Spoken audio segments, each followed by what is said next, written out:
बाबू साहब यानी बाबू राम निधि सिंह रिटायर्ड जज अब गांव की सबसे बड़ी हवेली के एक बड़े कमरे में चारपाई पर असहाय पड़े हुए थे। उनकी आंखों के कोरों के आंसू के कतरे झलक रहे थे, वे वहीं अटक रहे थे। हर रोज ऐसा होता था जब ननकू उन्हें नहला धुलाकर साफ करके कपड़े पहनाकर अपने हाथों से उन्हें खाना खिलाकर अपने घर के काम निपटाने चला जाता है। आज बाबू साहब के आंसू पहुंचने वाला उनका अपना कोई आसपास नहीं है, लेकिन जब वे सेवा में थे तो उनके पास सब कुछ था। संपन्नता, वैभव, सफल दाम्पत्य जीवन, सुखी और व्यक्तित्व। बच्चे उनके 2 लड़के हैं। बड़ा लड़का उनकी तरह ही प्रादेशिक न्यायिक सेवा में भर्ती होकर मजिस्ट्रेट हो गया और आजकल बांद्रा में तैनात है। छोटे लड़के ने सिविल सेवा की तैयारी की और भारतीय राजस्व विभाग सेवा में नियुक्त होकर आजकल नोएडा में सीमा शुल्क विभाग में बतौर डिप्टी कलेक्टर लगा हुआ है। दोनों के बीवी बच्चे उनके साथ ही रहते हैं। या से जब बाबू राम निधि सिंह रिटायर हुए तो दोनों बच्चों ने कहा जरूर था कि वे बारी बारी से उनके साथ रहें, पर उनका दिल न माना। दोनों लड़कों के बीच में बटकर कैसे रहते, इसलिए इधर उधर दौड़ने की बजाय उन्होंने गांव में एकांत जीवन जीना पसंद किया और अपने पुश्तैनी गांव चले गए, जो अब कस्बे का रूप धारण कर चुका था। चारों तरफ पक्की सड़कें बन चुकी थीं, घरों में बिजली लग चुकी थी। गांव का पुराना स्वरूप कहीं देखने को नहीं मिलता था। बाबू साहब ने नौकरी में रहते हुए ही अपने पुराने कच्चे मकान को ध्वस्त कर हवेली नुमा मकान बनवा लिया था। तब पत्नी जीवित थी। वे खुद सशक्त और अपने पैरों पर चलने फिरने लायक थे। सुबह शाम खेतों की तरफ जाकर काम देखते थे। पिता के जमाने से घर में काम कर रहे थे ननकू को अपने पास रख लिया था। बाहर का ज्यादातर काम वही देखता था। मजदूर अलग से थे जो खेतों में काम करते थे। घर में घी दूध की कमी न रहे इसलिए 2 भैंसें भी पाल रखी थी। पति पत्नी गांव में सुख से रहते थे। जीवन में गम क्या होता है तब बाबू साहब को शायद पता भी नहीं था। छुट्टियों में दोनों लड़के आ जाते थे, घर में उल्लास छा जाता। दोनों बेटों के भी 2-2 बच्चे हो गए थे। वे सब आते तो लगता कि उनसे ज्यादा सुखी और संपन्न व्यक्ति दुनिया में और कोई नहीं है। 5 साल पहले पत्नी का देहांत हो गया। बेटे आए, 13वीं तक रहे। जब चलने लगे तो बेमन से कहा कि गांव में अकेले कैसे रहेंगे, बारी बारी से उनके पास रहें, गांव की जमीन जायदाद बेच दें, यहां उसका क्या मूल्य है। लेकिन उन्होंने देख लिया था कि बहुएं अपने पतियों से इशारा कर रही थी कि पिताजी को अपने साथ रखने की कोई जरूरत नहीं है। वैसे भी अपनी बहुओं की सारी हकीकत उन्हें ज्ञात थी। वे ठीक से उनसे बात तक नहीं करती थी। करती तो क्या हुए, स्वयं नहीं कह सकती थी कि बाबूजी चलकर आप हमारे साथ चलें। पर दिल से वे नहीं चाहती थी कि बूढ़े को जिंदगी भर ढोएं और महानगर की अपनी चमकदार दुनिया को बेरंग कर दें। बेटों को बाबू साहब ने साफ मना कर दिया कि वे उनमें से किसी के साथ नहीं रहेंगे। क्यों कि गांव से खासकर अपनी कमाई से बनाई संपत्ति से उन्हें खासा लगाव हो गया था। बच्चे चले गए। एक बार मना करने के बाद दोबारा बच्चों ने चलने के लिए नहीं कहा। वे स्वाभिमानी व्यक्ति थे। जीवन में किसी के सामने झुकना नहीं सीखा था, कभी किसी के दबाव में नहीं आए थे। आज बेटों के सामने क्यों झुकते। घर में वे और ननकू रह गए। ननकू की बीवी आकर खाना बना जाती। जब तक बाबू साहब बिस्तर पर न जाते ननकू अपने घर न जाता। पूर्ण निष्ठा के साथ वह देर रात तक उनकी सेवा में जुटा रहता। दिन भर खेतों में मजदूरों के साथ काम करता, फिर आकर घर के काम निपटाता, भैंसों को चारा पानी देता। हालांकि उसकी बीवी घर के कामों में उसकी मदद करती थी। उसका ज्यादातर काम रसोई तक ही सीमित रहता था। बाबू साहब को मधुमेह की बीमारी थी, जिसकी दवाइयां वो लेते रहते थे। अचानक न जाने क्या हुआ कि उनके हाथ पांव में दर्द रहने लगा। घुटनों तक पैर जकड़ जाते और हाथों की उंगलियां कड़ी हो जाती। मुट्ठी तक न बांध पाते। सुबह नींद खुलने पर बिस्तर से तुरंत नहीं उठ पाते थे। सारा शरीर जकड़ सा जाता। पहले बाबू साहब ने आसपास ही इलाज करवाया और कोई फायदा नहीं हुआ तो जिला अस्पताल जाकर चेकअप करवाया। डॉक्टरों ने बताया कि नसों के टिश्यूज मरते जा रहे हैं। नियमित टहलना, व्यायाम करना, कुछ चीज़ों से परहेज करना और नियमित दवाइयाँ खाने से फायदा हो सकता है।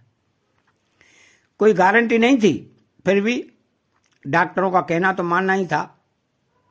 जब वे अस्पताल में भर्ती हुए तो दोनों बेटे एक एक करके आए थे, डॉक्टरों से परामर्श करके, और ननकू को हिदायत देकर चले गए।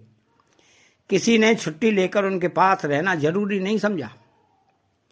उनकी बीवियां तो आई भी नहीं। उन्हें यह सोचकर धक्का सा लगा कि क्या बुढ़ापे में अपने सगे ऐसे हो जाते हैं। अंदर से उन्हें तकलीफ बहुत हुई थी, लेकिन सबको समय पर छोड़ दिया। कुछ दिन अस्पताल में भर्ती रहकर बाबू साहब गांव आ गए। इलाज चल रहा था, पर कोई फायदा होता नजर नहीं आ रहा था। उनके पैर धीरे धीरे सुन्न और अस्वस्थ होते जा रहे थे। ननकू उन्हें पकड़कर उठाता, तब वे उठकर बैठ पाते। चलना फिरना दूभर होने लगा। उन्होंने बड़े बेटे को लिखा कि वह आकर उनको लखनऊ के KGMC या संजय गांधी इंस्टीट्यूट में दिखा दे। बड़ा लड़का आया तो जरूर, उन्हें KGMC में भर्ती करवा दिया, पर इसके बाद कुछ नहीं। भर्ती कराने के बाद ननकू से बोल गया कि जब तक इलाज चले वह बाबूजी के साथ रहे। उसकी बीवी को भी लखनऊ में छोड़ दिया। ननकू अपनी बीवी के साथ तन मन से बाबू साहब की सेवा में लगा रहा। धन तो बाबू साहब लगा ही रहे थे, उसकी कमी उनके पास नहीं थी, पर न जाने उनके मन में कैसी निराशा घर कर गई थी कि किसी दवा का उन पर असर ही नहीं हो रहा था। अपनों के होते हुए भी उनका अपने पास न होने का एहसास उन्हें अंदर तक साल रहा था।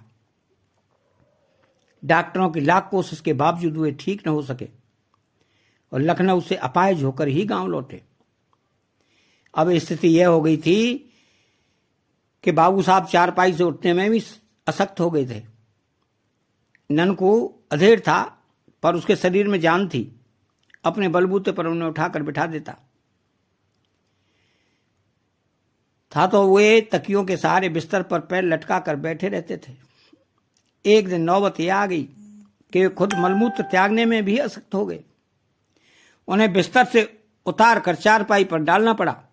चारपाई के बीच एक गोल हिस्सा काट दिया गया, नीचे एक बड़ा बर्तन रख दिया गया ताकि बाबू साहब उस पर मलमूत्र त्याग कर सकें। ननकू पूरी लगन, निष्ठा, निस्वार्थ भाव से उनका मलमूत्र उठाकर फेंक दे जाता। बाबू साहब ने उसे कई बार कहा कोई मेहतर बुला लिया करे, सुबह शाम आकर गंदगी साफ कर दिया करेगा, पर ननकू ने बाबू साहब की बातों को अनसुना कर दिया और खुद ही उनका मलमूत्र साफ करता रहा। उन्हें नहलाता, धुलाता और साफ सुथरे कपड़े पहनाता। उसकी बीवी उनके गंदे कपड़े धोती, उनके लिए खाना बनाती। ननकू खुद स्नान करने के बाद उन्हें अपने हाथों से खाना खिलाता। अपने सगे बहू बेटे क्या उनकी तरह सेवा करते? शायद नहीं, कर भी नहीं सकते थे। बाबू साहब मन ही मन सोचते। बाबू साहब उदास बन लेटे लेटे जीवन की सार्थकता पर विचार करते। मनुष्य क्यों लंबे जीवन की आकांक्षा करता है? क्यों केवल बेटों की कामना करता है? बेटे क्या सचमुच मनुष्य को कोई सुख प्रदान करते हैं? उनके अपने बेटे अपने जीवन में व्यस्त और सुखी हैं।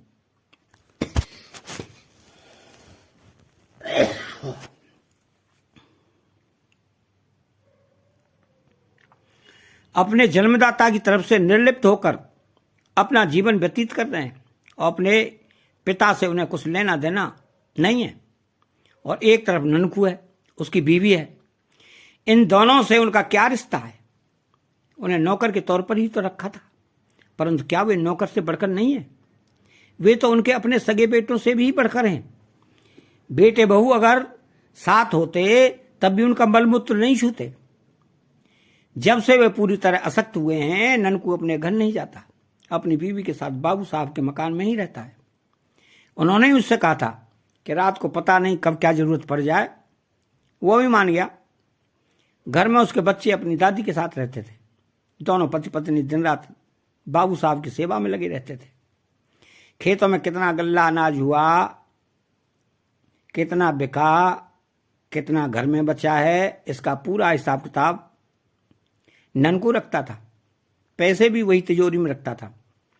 बाबू साहब बस पूछ लेते थे कितना हुआ, क्या हुआ। बाकी मोह माया से वह भी अब छुटकारा पाना चाहते थे, इसलिए उसकी तरफ ज्यादा ध्यान नहीं देते थे। ननकू को बोल देते कि उसे जो करना हो करता रहे, रुपए पैसे खर्च करने के लिए भी उसे मना नहीं करते थे, तो भी ननकू उनका कहना कम ही मानता था। बाबू साहब का पैसा अपने घर में खर्च करते समय उसका मन कचोटता था, हाथ खींचकर खर्च करता। ज्यादातर पैसा उनकी दवाइयों पर ही खर्च करता था, उसका वह पूरा पूरा हिसाब रखता। रात को बाबू साहब को जब नींद नहीं आती तो पास में जमीन पर बैठे ननकू से कहते कि ननकुआ, हम सभी मिथ्या भ्रम में जीते हैं। कहते हैं कि यह हमारा है, धन है, संपदा है, बीबी है, बच्चे हैं, भाई है, बहन है, बेटी है, दामाद है, नाती पोते। क्या सचमुच ये सब आपके अपने हैं? नहीं रे, कोई किसी का नहीं है। सब अपने अपने स्वार्थ के लिए जीते हैं, मिथ्या भ्रम में पड़कर खुश हो लेते हैं कि ये सब हमारा है, और वे एक आ भरकर चुप हो जाते। ननकू मनोहार भरे स्वर में कहता कि मालिक, आप मन में इतना दुख मत पाला कीजिए, हम तो आपके साथ हैं ना, आपके चाकर। हम आपकी सेवा मरते दम तक करेंगे और करते रहेंगे। आपको कोई तकलीफ कष्ट नहीं होने वाला। हाँ रे ननकुआ, एक तेरा ही तो आसरा रह गया है, वरना तो कब का इस संसार से कूच कर गया होता। इस लाचार बेकार और पाहिज शरीर के साथ कितने दिन जीता। यह सब तेरी सेवा का फल है कि अभी तक संसार से मोह खत्म नहीं हुआ है। अब तुम्हारी सिवा मेरा है ही कौन। मुझे अपने बेटों से कोई आशा या उम्मीद नहीं है। एक तेरे ऊपर ही मुझे विश्वास है कि जीवन के अंतिम समय तक तू मेरा साथ देगा, मुझे धोखा नहीं देगा। अब तक निस्वार्थ भाव से मेरी सेवा करता आ रहा है, और बंदी बधाई मजदूरी के सिवा और क्या दिया है मैंने तुझे। मालिक, आपकी दया दृष्टि बनी रहे, और मुझे क्या चाहिए। 2 बेटे हैं, बड़े हो चुके हैं, कहीं भी कमा खा लेंगे। एक बेटी है, उसकी शादी कर दूंगा, वो भी अपने घर की हो जाएगी। राम, मैं और पत्नी तो अभी आपकी छत छाया में गुजर बसर हो रहा है। आपके न रहने पर आवंटन में जो 2 बीघा जब बंजर मिला है, उसी पर मेहनत करूंगा, उसे उपजाऊंगा, और पेट के लिए कुछ न कुछ तो पैदा कर ही लूंगा। एक तरफ था ननकू, उनका पुश्तैनी नौकर, सेवक, दास या जो भी कहा है। दूसरी तरफ उनके अपने सगे बेटे, बहू। उनके साथ खून के रिश्ते के अलावा और कोई रिश्ता नहीं था जुड़ने के लिए। मन के तार उनसे न जुड़ सके थे। दूसरी तरफ ननकू ने उनके संपूर्ण अस्तित्व पर कब्जा कर लिया था। अपने सेवा भाव से उसकी कोई चाहत नहीं थी। वह जो भी कर रहा था कर्तव्य भावना के साथ कर रहा था। वह इतना जानता था कि बाबू साहब उसके मालिक हैं, वह उनका चाकर है, उनकी सेवा करना उसका धर्म है, और वो अपना धर्म निभा रहा है। बाबू साहब के पास उनके अपने नाम कुल 20 बीघे जमीन थी। 10 बीघे पुश्तैनी और 10 बीघे उन्होंने स्वयं खरीदी थी। घर अपनी बचत के पैसे से बनवाया था। उन्होंने मन ही मन तय कर लिया था कि संपत्ति का बंटवारा किस तरह करना है। उनके अपने कई दोस्त वकील थे। उन्होंने अपने एक विश्वस्त मित्र को ननकू के माध्यम से घर पर बुलवाया और चुपचाप वसीयत कर दी।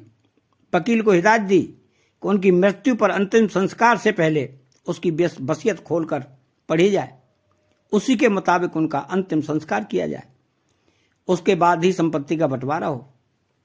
फिर उन्होंने एक दिन तहसील से लेखपाल तथा एक अन्य वकील को बुलवाया और अपनी कमाई से खरीदी 10 बीघे जमीन का बैनामा ननकू के नाम कर दिया। साथ ही यह भी सुनिश्चित कर दिया कि उसकी मृत्यु के बाद इस जमीन पर उनके बेटों द्वारा कोई दावा मुकदमा दायर न किया जाए। इस तरह का एक हलफनामा तहसील में दाखिल कर दिया। यह सब होने के बाद ननकू और उसकी बीवी उनके चरणों पर गिर पड़े। वे जोर जोर से रो रहे थे, मालिक, यह क्या किया आपने? यह आपके बेटों का हक था। हम तो गरीब आपके सेवक जैसे आपकी सेवा कर रहे थे, आपके बेटों की भी करते। आपने हमें जमीन से उठाकर आसमान पर चमकता तारा बना दिया। वे धीरे से मुस्कुराए और ननकू के सिर पर हाथ फेर कर बोले, ननकुआ, अब क्या तू मुझे बताएगा कि किसका क्या हक है? तू मेरे अंश से नहीं जन्मा है तो क्या हुआ?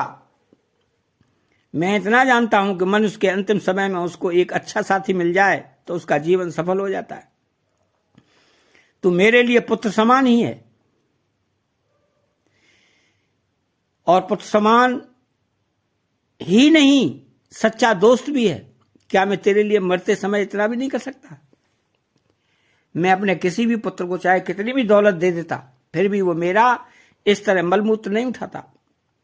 उसकी बीवी तो कदापि नहीं। हाँ, मेरी देखभाल के लिए वो कोई नौकर रख देता, लेकिन वह नौकर भी मेरी इतनी सेवा न करता जितनी तूने की है। मैं तुझे कोई प्रतिदान नहीं दे रहा, तेरी सेवा तो अमूल्य है, इसका मूल्य तो आंका ही नहीं जा सकता।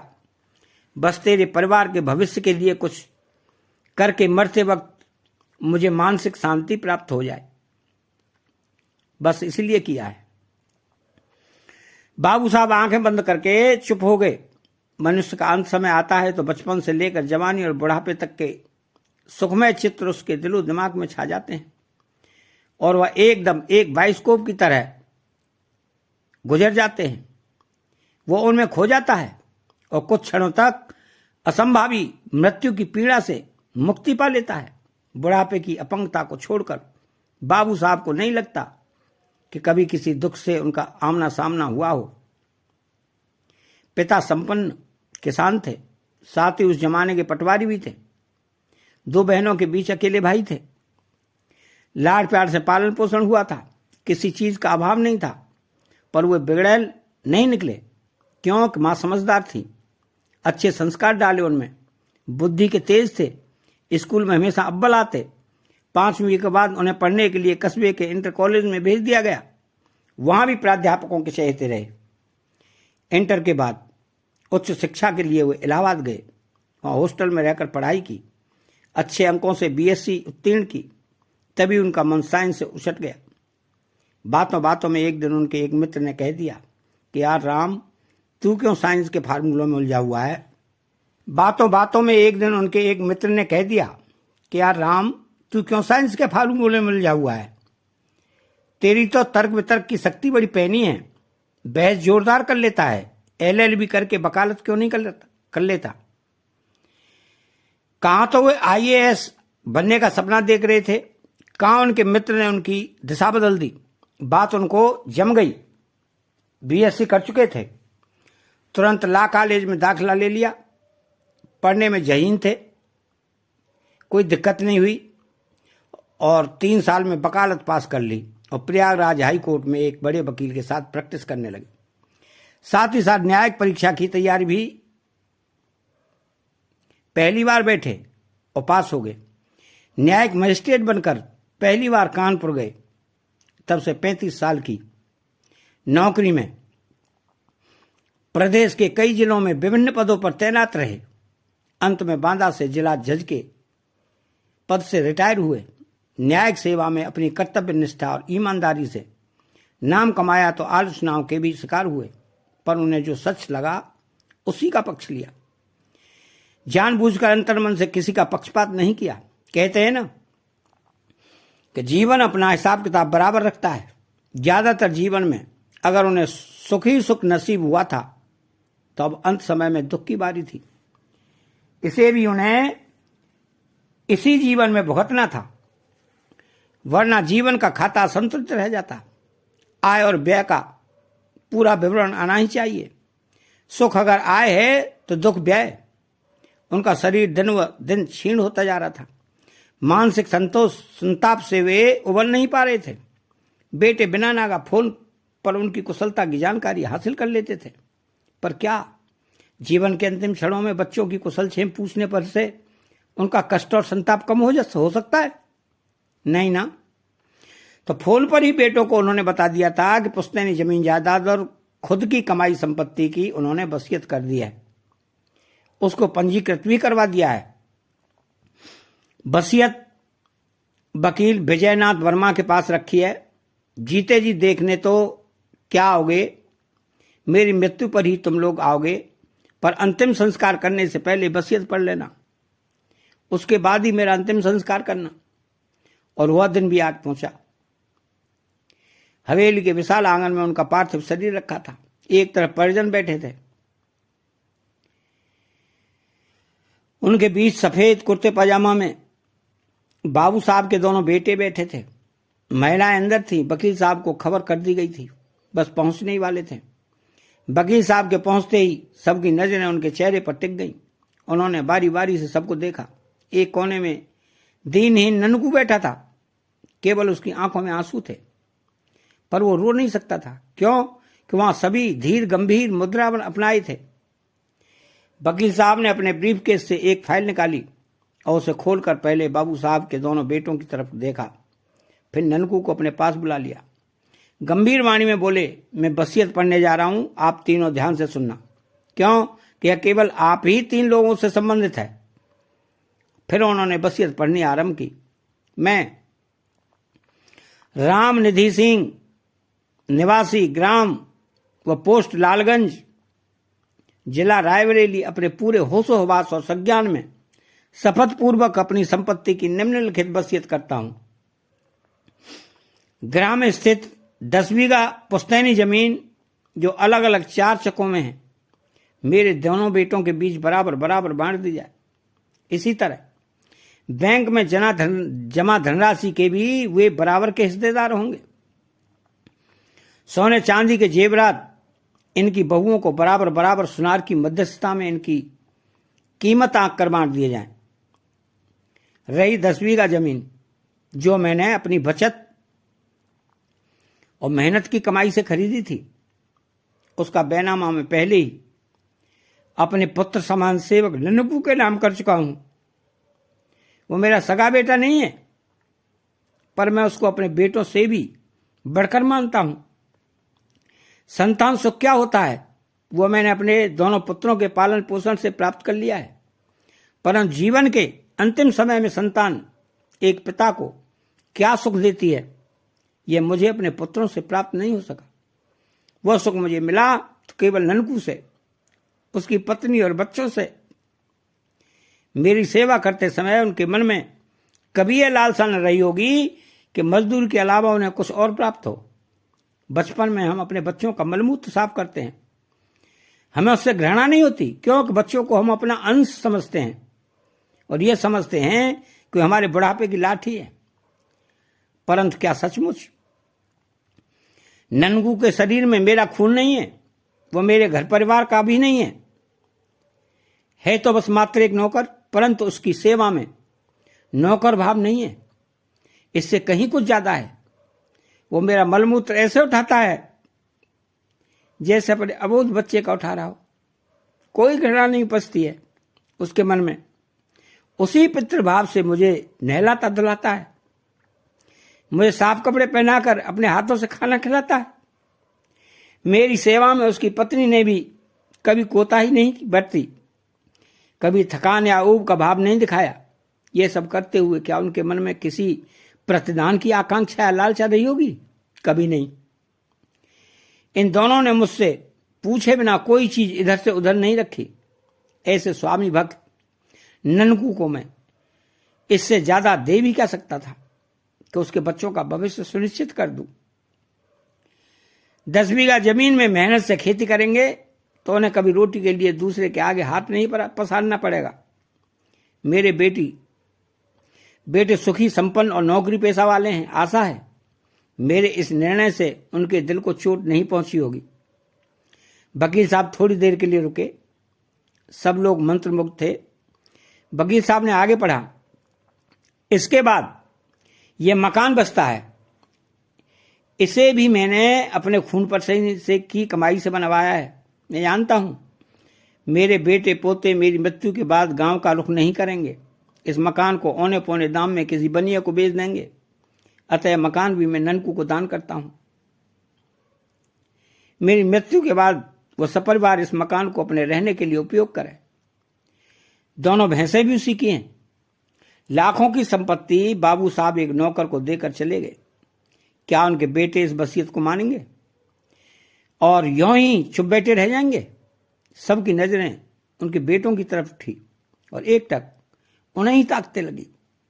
वे क्या प्रतिक्रिया करेंगे?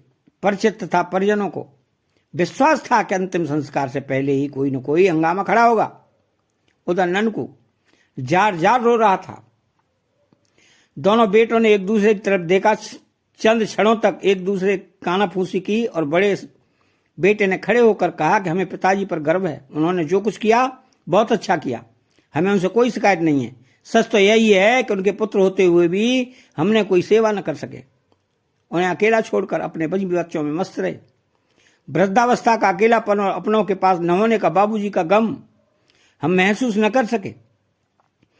उन्हें अकेला मरने के लिए छोड़ दिया।